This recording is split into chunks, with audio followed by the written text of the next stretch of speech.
buenos días. Bienvenidos a un nuevo programa de Conecta con nosotros. Hoy están de vacaciones algunos de nuestros compañeros del programa de radio y contamos con la presencia de Juanjo, Antonio y un servidor, Francisco. Podéis escucharnos en Facebook La Barandilla. Conecta con nosotros y en radiolabarandilla.org. Emitimos desde el Hospital de Día Lagman, sin cuya ayuda esto no sería posible. Contamos con la inestimable colaboración de nuestro técnico Andrés.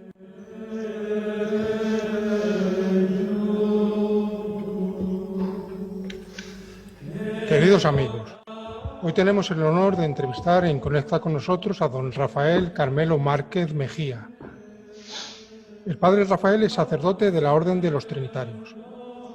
Vamos a narrar una breve historia de los Trinitarios, orden a la cual pertenece el padre Rafael. La Orden de los Trinitarios es una familia religiosa fundada por el francés Juan de Mata en 1193, con San Félix de Valois como cofundador. Sería aprobada por Inocencio III en 1198. Está presente en 103 casas de 22 países. Sus virtudes son la humildad, la entrega al pobre y al cautivo, y a la Santísima Trinidad como fuente de vida cristiana. Fue reformada por Juan Bautista de la Concepción, dando lugar a la Orden de los Trinitarios Descalzos en el siglo XVI, con la idea de mejorar el espíritu religioso. Actualmente se dedica a ayudar a los perseguidos por la fe, a los privados de sus derechos y encarcelados, y a socorrer a los pobres y enfermos rechazados por la sociedad. Muchas gracias, Padre, por estar aquí y comenzamos. Gracias a vosotros. Bueno, para Rafael, ¿qué tal? Buenos días, amigo. Hombre, Antonio, muy buenos días. Qué alegría escucharos y qué alegría estar con vosotros ahí en esa barandilla. En esa barandilla que me recuerda este tiempo en el que tantos y tantos hemos salido a las barandillas de nuestros balcones para contagiarnos optimismo. Así que gracias a vosotros por esa barandilla con el que nos seguís animando. La verdad es que sí, para Rafael. Vamos a empezar la entrevista por los primeros años de tu vida, de tu infancia. Sí. ¿Cómo era el monaguillo, eremita de San Marcos frente a tu casa? Hombre, pero bueno, ¿cómo has conseguido esa información? En todas partes. Sí. Pues sí, es cierto. Yo soy de Valdepeñas, de Ciudad Real, de Castilla-La Mancha, la tierra de Don Quijote, como le digo yo a los italianos, para que me sitúen la región. Y efectivamente allí nací un 16 de julio, el día de la Virgen del Carmen. Y vivía enfrente de una ermita, la ermita de San Marcos en la ciudad de Valdepeñas. Y entonces yo allí era monaguillo, digamos que era un trasto, monaguillo pillo, como dicen, ¿no? Y bueno, pues allí iban los trinitarios a decir la misa. Mi abuela era la que tenía la llave de la ermita. Entonces yo de vez en cuando le cogía la llave y me iba allí a la ermita, medio a jugar, y bueno, pues allí empecé yo, sí, también la catequesis, la recibí allí me prepararon para la primera comunión y ayudaba a misa, y allí conocí a los trinitarios. Antonio, no sé si era eso lo que me preguntabas ya. No se contesta perfectamente, para Rafael. Sí. Bueno, hacer una pregunta a Francisco. Bueno, padre, y el 19 de septiembre de 1976 tomas el hábito trinitario. ¿Qué recuerdos tienes de ello?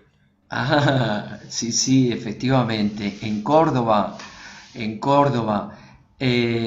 la Plaza del Corazón de María, en el centro de Córdoba, por si algunos sois de Córdoba, porque allí están las reliquias, los restos de San Juan Bautista de la Concepción, y es nuestra casa un poco central de España Sur.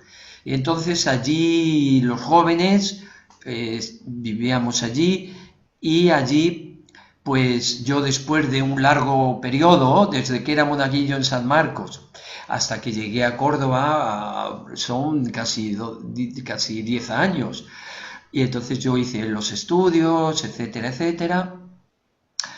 Y con 18 años, después de terminar el COU, pues quería ser trinitario definitivamente. Y entonces me lancé a tomar el hábito trinitario, con el cual se comenzaba el periodo un poco de prueba para conocer yo a la orden trinitaria y para que la orden trinitaria me conociera a mí. Y con ese rito precioso de la toma de hábito, que es muy emocionante, ¿no? Porque así de verte acostumbrado a estar así, vestir de trapillo, a vestir con el hábito trinitario, que es precioso, por cierto, ¿no? Que es blanco y tiene en el centro una cruz trinitaria. Entre paréntesis, yo me enrollo mucho. Si veis que queréis preguntar algo de lo que yo voy diciendo, me podéis interrumpir, ¿eh? Bueno, vamos a ver. Eso, entonces, el hábito trinitario, que tiene una tradición antiquísima del siglo XII, y como nació en el tiempo de las cruzadas, pues los trinitarios llevábamos también una cruz en el pecho, como los cruzados, pero una cruz de colores diferentes. La cruz de ellos era roja, la de los trinitarios era roja y azul. Y esa cruz se ha mantenido en el hábito trinitario. Entonces, recibir el hábito trinitario es algo muy bonito, porque recibes un vestido de una tradición de 8 siglos en tu familia religiosa, ¿no? ¿Verdad? Antonio lo conoce bien. Entonces, eso es blanco, como el de los dominicos, pero lleva la cruz en el pecho. Y es como heredar, no sé, una prenda de tus abuelos o de tus antepasados. Entonces, ¿qué recuerdo yo de ese día? Pues una emoción enorme, una emoción grandísima, en una ceremonia muy bonita, a la vez sencilla, pero muy bonita, en la que nos iban llamando uno a uno, y el que presidía la celebración nos iba imponiendo el hábito trinitario. Estaban mis padres, estaba mi familia, y fue un momento muy, muy emocionante, porque fue como empezar a pertenecer a una familia religiosa, y te admitían de alguna forma pues vistiéndote con ese hábito. Muy bien. Sí, padre. Bueno, una anécdota. En 1978, 2 años después, cuando llega a Roma, es testigo ocular en la plaza de San Pedro de la Habemus Papam de Juan Pablo II. Ah, Eso tendrá un recuerdo especial, ¿no? claro, eso para mí es un recuerdo imborrable en mi vida. Y ahora que vuelvo, que estoy de nuevo en Roma, pero esa fue mi entrada a Roma. Fijaos que yo era jovencísimo, tenía 18, 19 años, y era la primera vez que yo venía a Roma. Y llegar a Roma y encontrarte con un cónclave después de 2 días de viaje, porque no es como ahora que en 2 horas en avión estás aquí, 2 días casi de tren, y llegar a Roma y encontrarte no solo con esta maravillosa ciudad, sino con este evento maravilloso. Plaza de San Pedro llena, claro. Claro, que había comenzado el cónclave. Cuando yo llegué empezaba el cónclave. Entonces, sabéis que en los cónclaves, cada día, 2 veces al día, hacen una fumata bianca, ¿no? Echan humo por la Capilla Sistina, donde están confinados, por decir al modo, los cardenales, y para comunicar al pueblo de Dios si hay papa o todavía no lo hay, entonces echan un humo por una chimenea de la Capilla Sistina que se ve desde la plaza de San Pedro. Y a esas horas, efectivamente, la plaza de San Pedro se llena. Y ese humo, ¿cómo lo hacen? Pues es la quema de las papeletas con las que los cardenales han votado al Papa. Entonces, si no hay Papa todavía, pues el humo es negro. ¿Y cómo consiguen que el humo sea negro? Pues le añaden a las papeletas paja mojada, y la paja mojada echa un humo negro. Entonces, toda la gente, porque el cónclave, la Capilla Sixtina, donde están los cardenales, no están conectados con el exterior, están encerrados, ciertamente. Entonces, el único modo de comunicación es esa chimenea y ese humo. Pues yo asistí a 3 o 4 fumatas, o 5, no recuerdo, y todas eran negras. Entonces, era una al final de la mañana, a las 12:30, y otra por la tarde, a las 7. Entonces recuerdo que íbamos corriendo a la Plaza de San Pedro, porque está bastante cerca de donde yo vivo, y bueno, pues con el corazón, a ver si hay papa, a ver si no hay papa, a ver cómo es el humo, a ver cómo no es... Y durante 4 o 5 fumatas el humo era negro. Pero al tercer día por la tarde, a las 7 de la tarde, estábamos en la Plaza de San Pedro, había bastante gente, cuando de pronto vemos el humo blanco. El humo blanco se conseguía con la paja, pero sin mojar. Y con grandísima alegría, pues claro, a ver quién será, porque no sabíamos de los muchos cardenales que había allí. Yo llevaba siempre una lista de cardenales con su fotografía para que cuando saliera localizarlo. Pero hasta 1 hora y media después de la elección, así, el Papa no sale al balcón de la plaza de San Pedro. Y en esos momentos todo, claro, se anuncia por los medios de comunicación, y entonces es cuando la plaza de San Pedro se pone a rebosar. No cabe allí ni un solo alfiler. Y durante esa 1 hora y media que han elegido al Papa, ¿qué ocurre? Pues que al Papa... lo revisten con sus ornamentos de blancos al lado de la Capilla Sixtina, que hay un lugar donde los visten. Esa sala donde los revisten de blanco se llama la Sala de las Lágrimas, porque es cuando el elegido Papa se queda solo para revestirse y toma conciencia de que lo han elegido Papa. Entonces siempre lloran. El cardenal elegido Papa llora, y por eso se llama la Sala de las Lágrimas. Una vez que se ha revestido de Papa, sale de nuevo a la Capilla Sixtina, saluda de nuevo a todos los cardenales, y con ellos en procesión se dirige a la balconada de San Pedro. No sé si tenéis presente, ¿no? La fachada de San Pedro, donde entonces empiezan a salir todos los cardenales a toda la balconada, y hasta que de nuevo, antes de salir el Papa, uno de los cardenales anuncia, ¿no?, el famoso Habemus Papam, ¿no?, con gran gozo anuncio a la Iglesia y a la humanidad que Habemus Papam. Y claro, son momentos de una emoción incontenible, porque en ese momento el cardenal dice el nombre del cardenal que han elegido Papa. Era un nombre difícil, porque era un nombre polaco.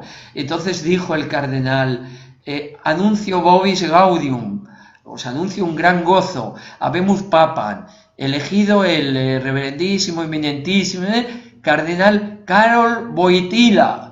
Entonces la primera impresión de la gente empezó a decir, es un papa negro, porque el nombre, ¿no? Hasta que ya buscamos en la lista con las fotografías que yo me dijimos, no, es un papa polaco. Y bueno, pues con esa emoción y esa alegría, el Papa Juan Pablo II salió al balcón.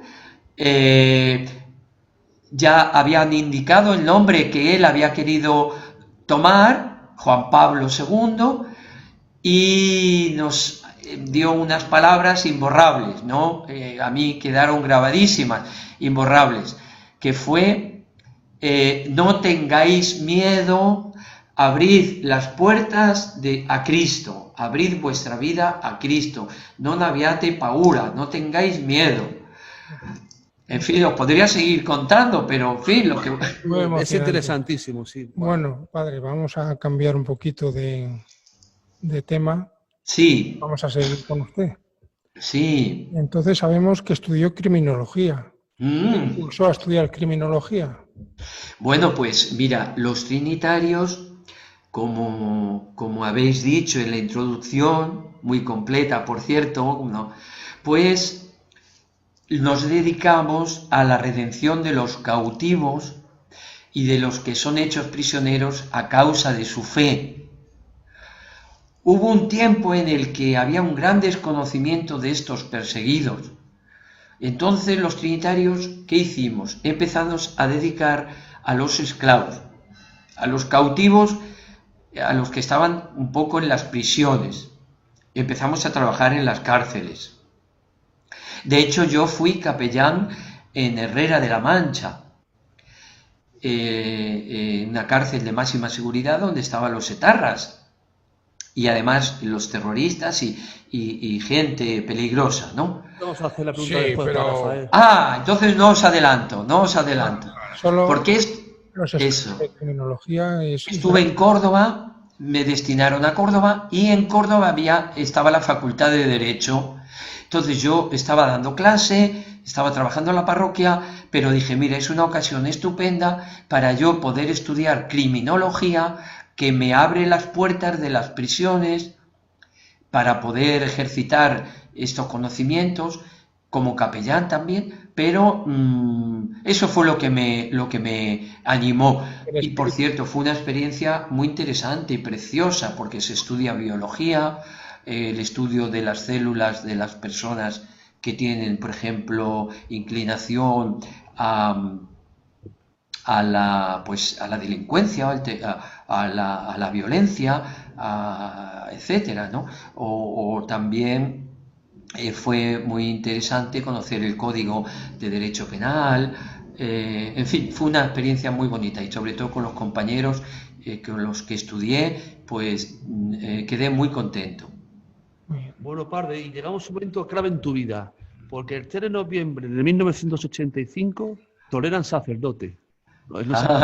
Efectivamente, ya han hecho más de 30 años, Sí, sí. cuando desde ese momento tan bonito en el que, bueno, pues después de haber estudiado en Roma, yo vuelvo a España, me destinan a la formación con los jóvenes, y como ya tenía la carrera terminada y ya aquí en Roma había hecho los votos perpetuos, me había comprometido totalmente y para toda mi vida a ser trinitario, pues llegaba el momento de ordenarme sacerdote, porque los trinitarios, además de ser religiosos, además de hacer los votos, somos también sacerdotes. De hecho, nuestro padre fundador, San Juan de Mata, fue en su primera misa cuando descubrió el carisma, lo que Dios le pedía que hiciera por los demás, que era precisamente la liberación de los cautivos cristianos. Entonces, con mucha ilusión, pues me preparé de una manera inmediata a esa celebración, que fue en Valdepeñas, en mi pueblo natal, en el convento de los trinitarios. Mis padres, que vivían entonces, se hicieron de padrinos de mi ordenación. Mis padres mismos fueron los que me pusieron la casulla sacerdotal y me ordenó sacerdote el obispo de Ciudad Real, porque los obispos son los que ordenan sacerdotes, los que transmiten el ministerio sacerdotal, y fue don Rafael Torija de la Fuente, que fue muchos años obispo de Ciudad Real, un gran obispo que nos quería muchísimo a los trinitarios. Y allí mismo, la semana siguiente, celebré mi primera misa, ¿no?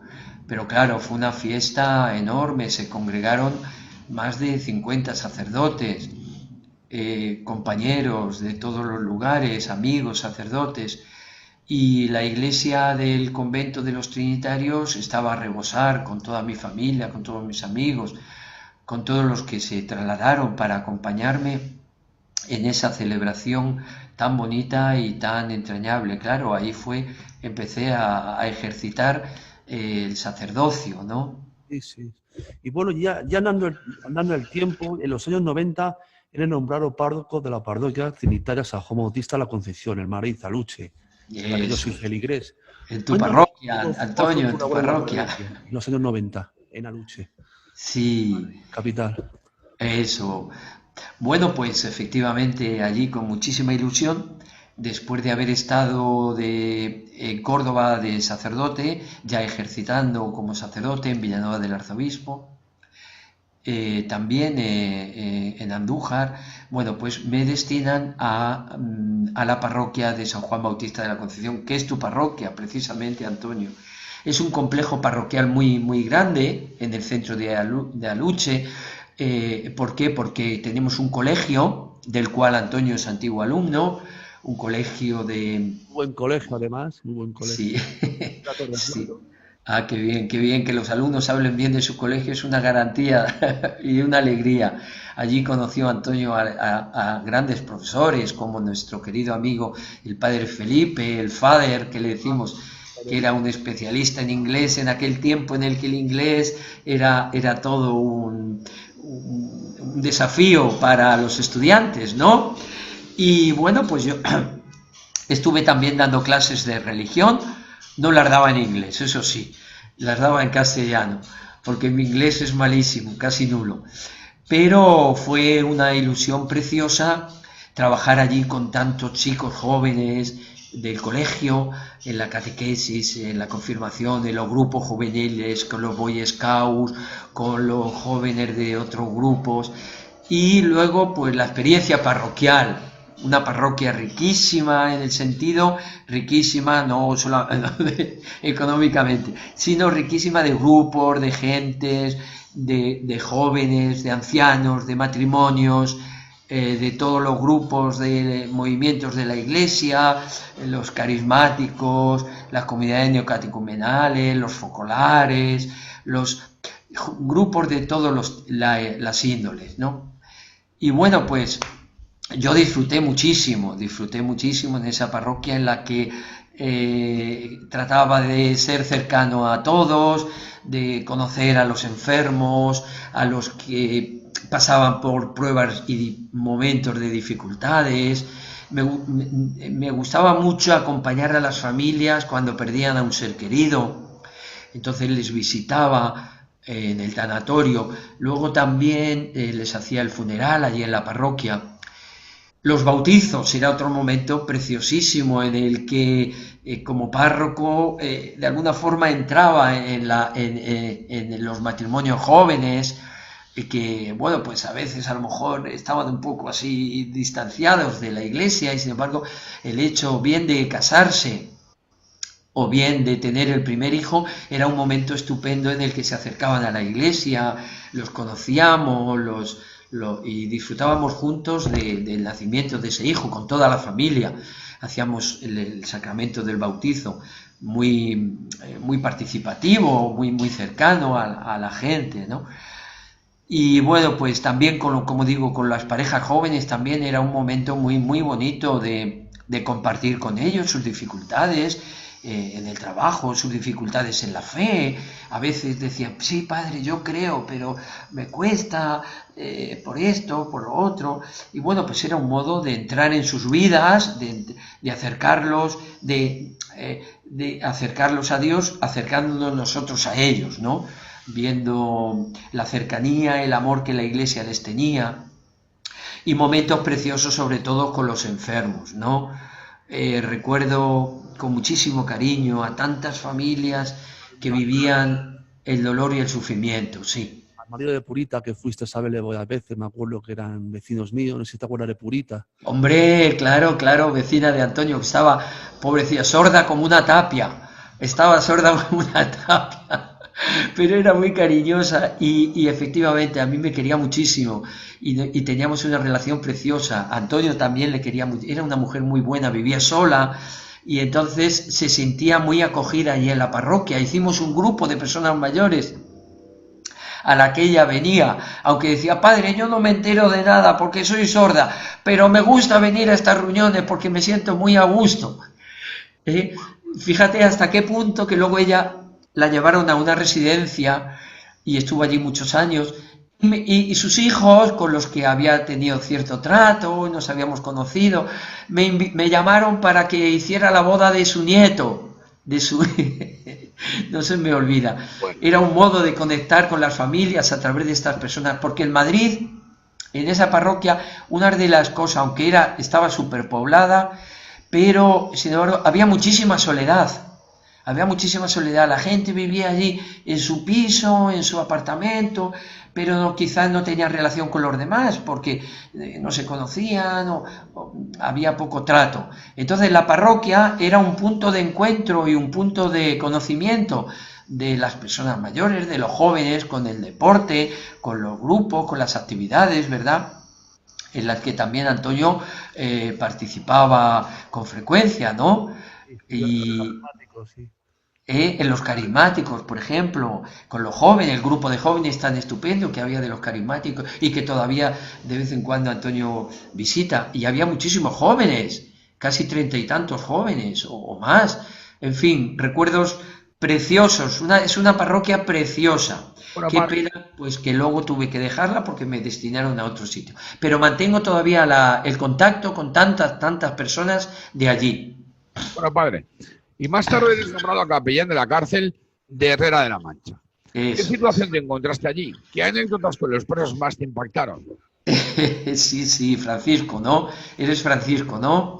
Sí, padre. Francisco. Pues sí, para mí, una de las experiencias más fuertes de mi vida como sacerdote y como cristiano, como religioso, fue entrar en ese mundo de las prisiones, entrar en ese mundo de tanto sufrimiento y tanto dolor.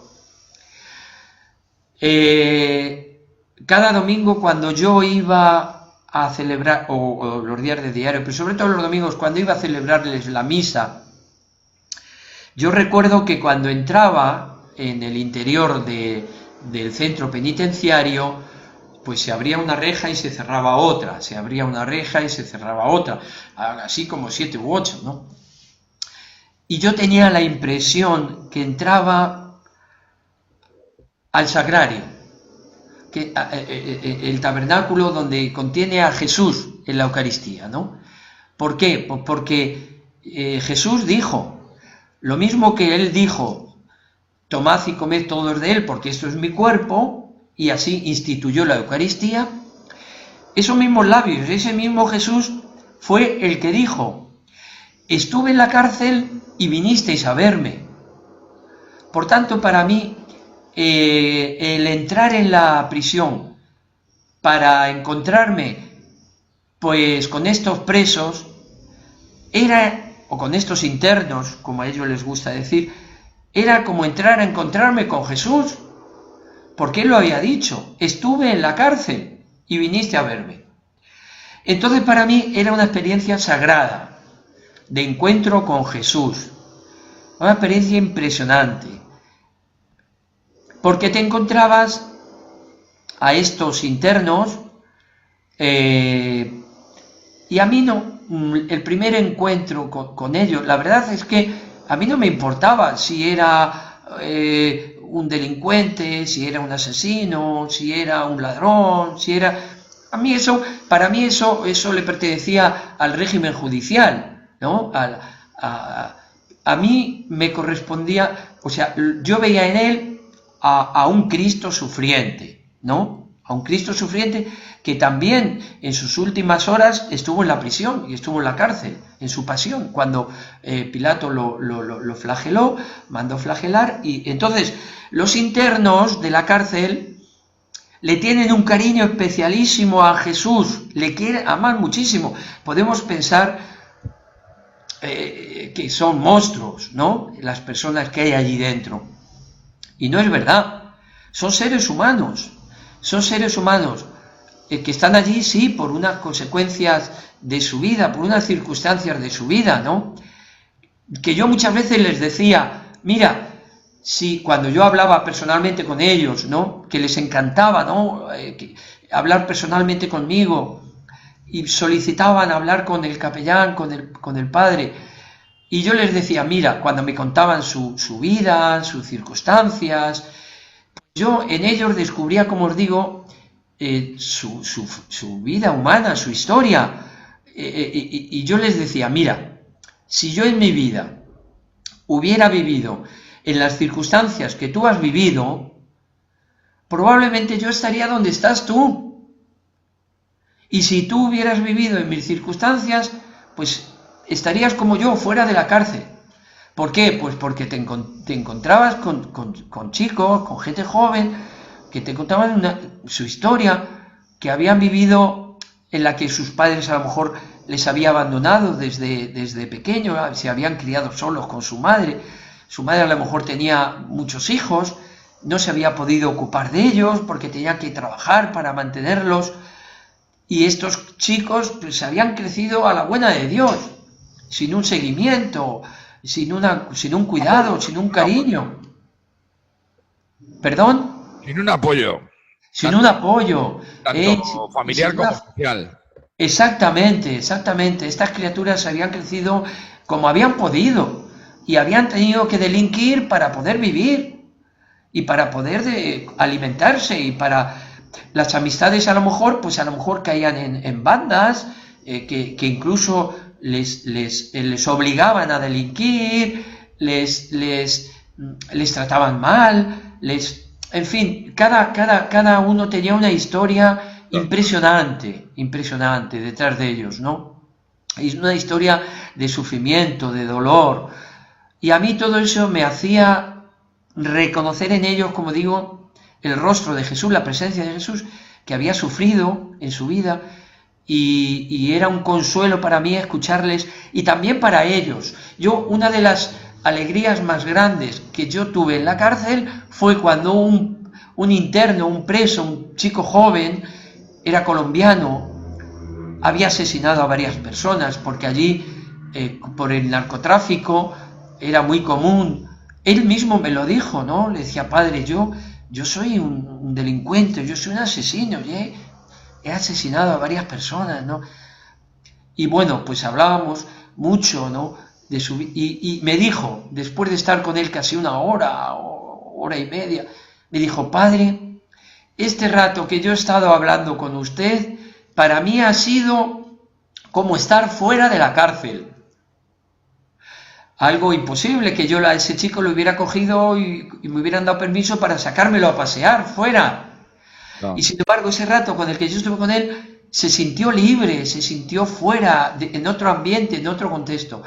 Y a mí me dio una alegría enorme, ¿no? Porque dije: qué fuerte es cuando tú quieres a una persona, y cuando esa persona se siente querida, se olvida incluso de dónde está y se siente libre.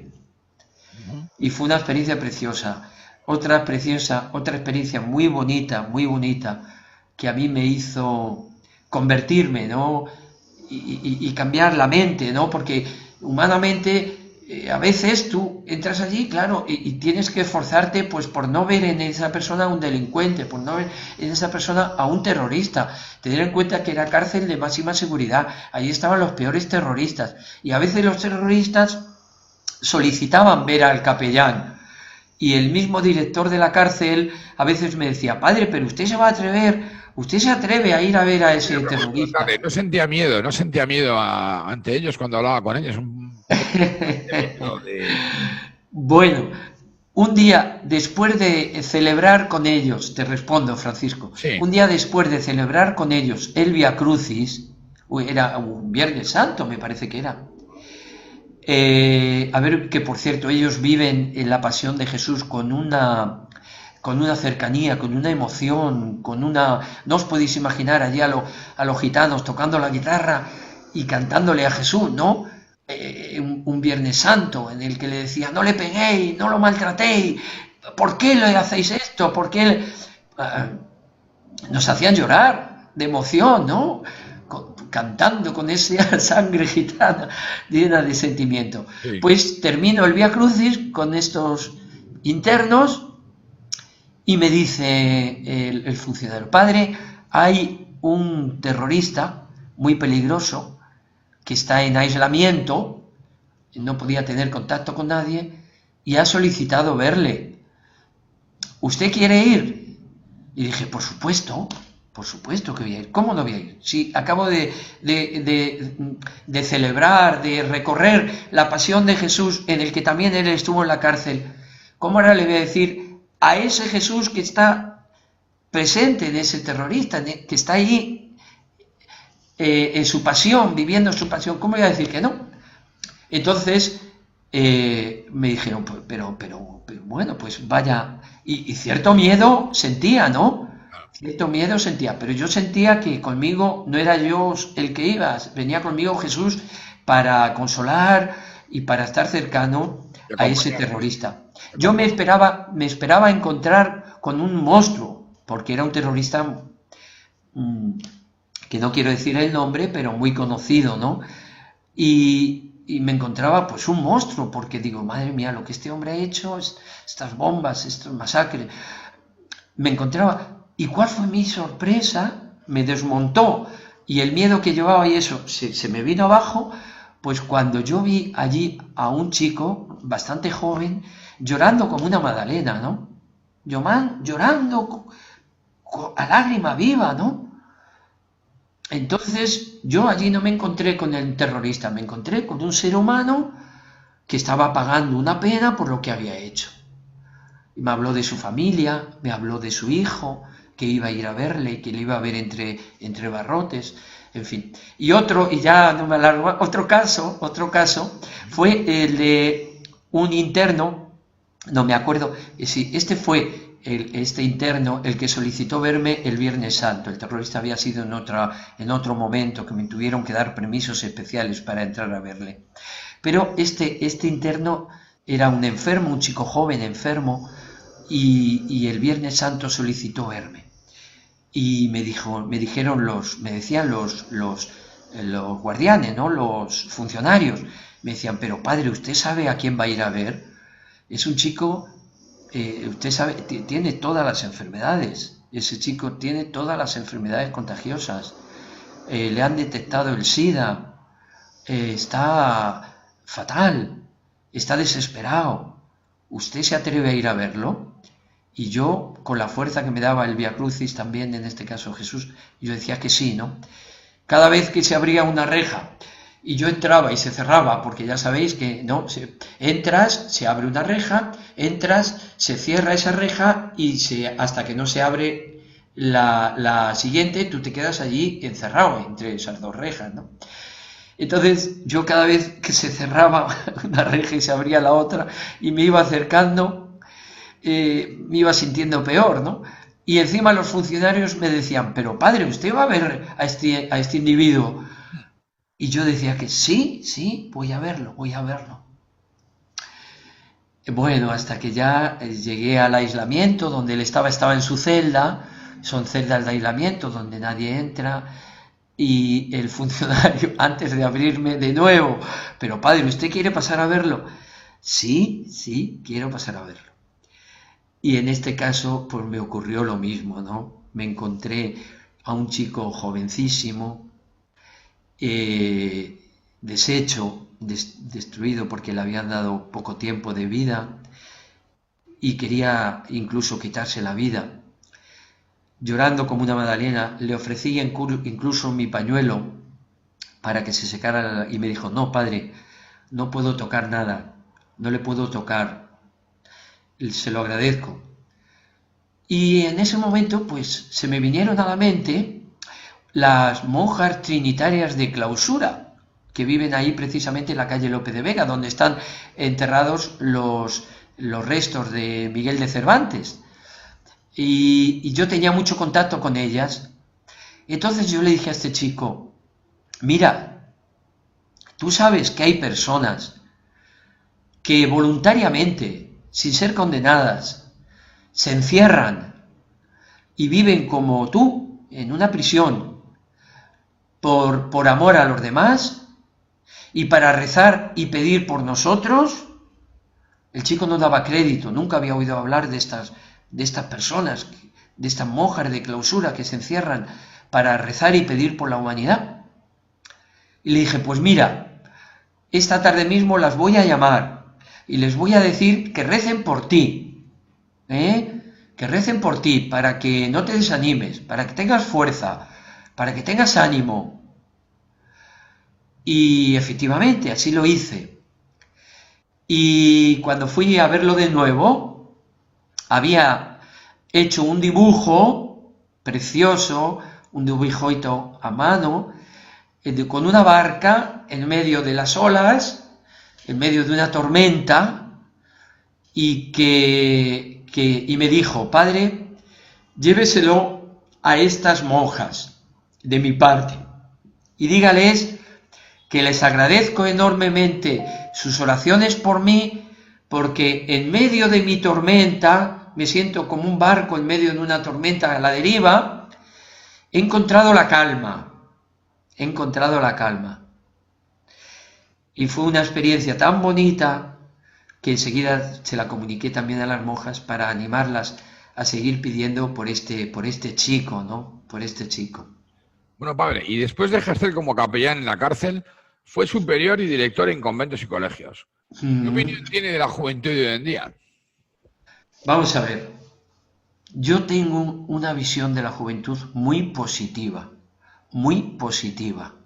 Mira, me da rabia, me da mucho coraje cuando ahora, con el tema de la pandemia, no hacen nada más que acusar a los jóvenes, porque son los jóvenes los que no tienen responsabilidad, porque son los jóvenes los que no hacen las cosas bien, porque son los jóvenes. Es verdad que a veces en el botellón y todo eso son fuentes de infección y fuentes de transmisión, es verdad, y que tienen que evitarlos y no hacerlos y todo eso. Eso es verdad, eso es verdad. La responsabilidad es de todos. ¿Eh? La responsabilidad es de todos. La responsabilidad de todos, efectivamente, no solo de estos jóvenes, es de todos. ¿Y por qué me sienta mal? Mira, me sienta mal que acusen a los jóvenes a veces de no respetar, que lo hacen, y es verdad que a veces no respeta y tal, pero les hemos educado nosotros a no ser respetuosos. Las nuevas legislaciones que hay en la enseñanza, en el modo de educarles y de tal, no se les enseña a veces el respeto a los demás, no se les enseña el respeto al orden, no se les enseña el respeto por sacrificarse por los demás, a vivir por los demás. Y eso yo lo he vivido en mi propia piel, ¿no? Es decir, tenemos un sistema de enseñanza que no solamente aboca al fracaso escolar, sino al fracaso de la persona, porque no se les transmiten los verdaderos valores que le hacen persona a estos jóvenes. Entonces ahora estamos de alguna manera recogiendo los frutos y les señalamos a ellos como culpables. Tendríamos que señalarnos a nosotros como culpables de ese comportamiento a veces de los jóvenes, sin esto quitarles a ellos su responsabilidad. Pero me parece muy importante.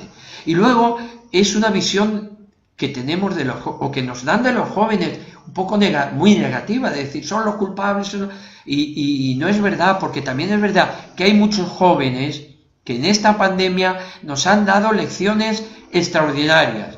Por ejemplo, jóvenes que ponían en su bloque un cartel con su teléfono y se ponían a disposición de las personas mayores que no podían ir a la compra, que no podían salir, etcétera, y se ponían ellos a disposición para ir a la compra, para hacerles y ayudarles en lo que fuera posible. Y muchos jóvenes que ellos mismos se preguntaban, ¿no? ¿Qué puedo hacer yo por los demás? ¿Dónde puedo hacer yo de voluntario? ¿Dónde puedo ayudar a los otros? Por tanto, yo la visión que tengo es extraordinaria, positiva, y me da pena porque no les hemos educado, no les hemos formado en los auténticos valores que ellos necesitan para vivir con dignidad, para vivir con paz, para ser libres y para ayudar a los demás. Tienes toda la razón, para Rafael. Y cambiando de tercio. A ver, Antonio, pregúntame. He visto una foto tuya en el móvil que sales con el Papa Francisco. ¿Qué anécdotas tiene? Cuéntanos un poco y luego nos cuentas lo mío, que eso también fue una aventura. Cuéntanos un poco cuando te hablaste con el Papa Francisco. ¿Qué te dijo y cómo fue? Cuéntanos un poco. Vale, comienzo por mí, Antonio, pero luego vas a seguir tú, Eso fue una aventura, eso. porque la aventura que tú tuviste con el Papa Francisco es mucho más cercana todavía que la mía, ¿eh? Así que primero lo cuento yo, pero luego lo cuentas tú. No, cuéntalo tú. Que ¿Lo cuento yo primero? Cuenta tú las dos. Bueno, pues efectivamente fue una cosa curiosa. Yo fui a una de las audiencias acompañando a unos amigos y ellos les pusieron en un sitio mejor que el que yo tenía y demás. Pero yo llegué tarde a la audiencia por circunstancias y entonces, curiosamente, pues yo empecé a pasar para adelante, pasar adelante. A mí nadie me ponía ninguna pega, pues yo me coloqué allí en primera fila. Y el Papa suele saludar a los que están en la primera fila. Claro, él no puede saludar a todos. Saluda a muchísimas personas. Le gustaría saludar a todos, pero no puede. Saluda primero a un grupo, luego a otro, luego a otro. Entonces, yo curiosamente estaba en un sitio donde normalmente el Papa no pasa a saludar.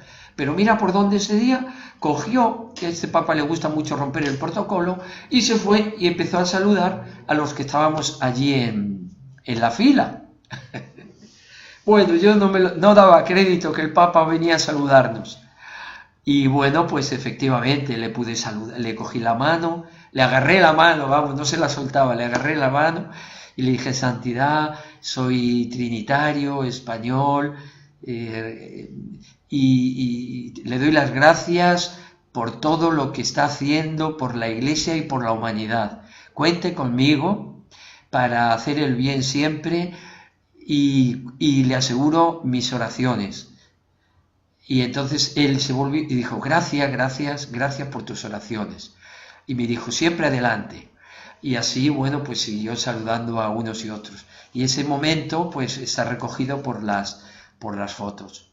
Pero eso, Antonio, ante eso, tiene unas fotos extraordinarias. La han visto para Rafaela. Me dijiste que la trajeras aquí, que aquí la ha visto Francisco, la ha visto Juanjo y todos los compañeros. Pero Sí. cuéntanos un poco cómo conseguiste que yo pudiese hablar con el Papa. Pues gracias. Cuéntalo un poco. Pues Bueno, además, esa foto que Antonio tiene con el Papa la encargó grande, con unas dimensiones grandísimas, mucho más grandes que esta que yo tengo aquí, y la tiene encima de su cama, y él os contará ahora su experiencia. Bueno, pues no, sencillamente, vamos a ver, yo tengo un compañero que trabaja en la Secretaría de Estado y es el que hace la presentación de las personas al Papa, ¿no? Entonces me dijo, le dije: mira, va a venir a verme a Roma Antonio Ramón, un gran amigo mío, una persona extraordinaria, buenísima, encantadora, alumno de nuestro colegio, vinculado a los trinitarios, y mira, yo tendría mucho interés en que pudiera saludar al Papa. Me dijo: no, imposible, el Papa tiene miles de personas y tal. Pero bueno, se ve que luego lo pensó bien, se lo pedimos juntos. Le dije: Antonio, rézale a la Virgen María para que nos conceda este regalo. Y así fue. Al final me dieron una entrada especial para Antonio y su acompañante para que pudiera saludar al Santo Padre. Y lo demás ya os lo cuenta él. Pues muchas gracias, Rafael. Ha sido un gustazo hablar contigo otra vez. Ya sabes que tienes aquí un amigo para toda la vida y que tienes al alma también para lo que quieras. ¿Vale? Gracias, Lagman. Bueno, padre, pues muchas gracias por tus buenas palabras y gracias por habernos honrado con esa entrevista tan bonita. Ha sido muy agradable contar contigo y nada, pues que te vaya muy bien y que seas feliz.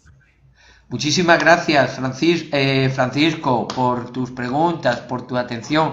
Igualmente a Juanjo, gracias también por tus preguntas y por haberme invitado al programa. A Lagman, gracias a Lagman por crear ese espíritu de familia entre todos los que formáis parte de Lagman y que estáis ahí en ese centro de día. Me parece que es una labor extraordinaria, buenísima, que tendría que hacer que tantos tendríamos que hacer, crear esa acogida de familia. Y un gracias especial a mi queridísimo Antonio, en la que la palabra hermanos casi se queda pequeña, porque nos sentimos más que hermanos, más que amigos, más que somos uña y carne, nos une el afecto, nos une la sangre espiritual, nos hace sentirnos verdaderamente familia. Yo doy gracias a Dios por haber conocido a Antonio y por él, porque es una persona francamente valiosísima, extraordinaria, que tiene unos valores fabulosos, como vosotros también. Así que muchas gracias, no me enrollo más. Bueno, pues A mí me ha emocionado sus palabras, pues mucho. Me ha emocionado, sobre todo lo que ha explicado de la cárcel, y ha sido pues emocionante. Gracias, Juanjo, gracias.